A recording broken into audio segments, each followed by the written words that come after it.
Here we have the Ford Fiesta EcoBoost Zetec nav on a 17 plate.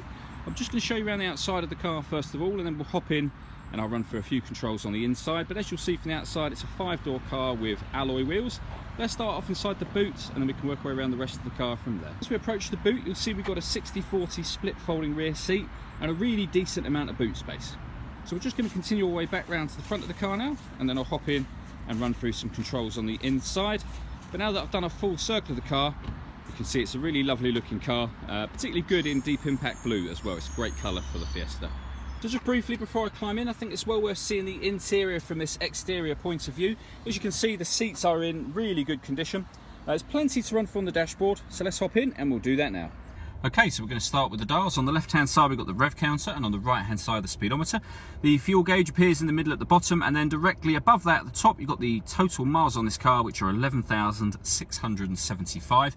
You can change the information that's displayed there by pushing the button on the end of the indicator stalk, and as you can see, various different bits of fuel economy information right back round to the beginning again.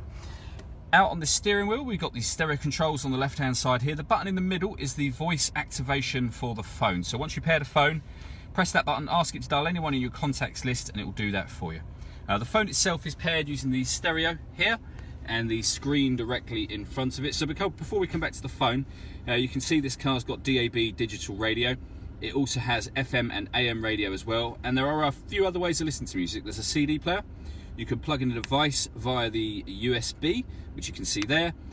Plus, you can stream music wirelessly via Bluetooth audio. So once you've paired your phone, not only can you make and receive phone calls, but as I say, you can listen to your music wirelessly as well.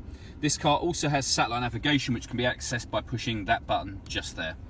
And then beneath that, we've got the air conditioning for the car. So fan speed is adjustable on the left, temperature on the right, and then simply hit that button to turn the air conditioning on, and then determine where in the car you would like the air to flow. Beneath that, we've got the stop and start button. So this car is designed to cut out in traffic to save you fuel when it's stationary, of course.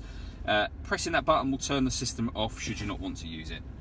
We then have a 5-speed manual gearbox, a 12-volt charging socket underneath this cap, and the USB input that I mentioned previously. All that leaves me to say is thank you for taking the time to watch this video. If you'd like to come and see the car in person and have a test drive, feel free to call any of our MJA sites. We'd love to hear from you soon.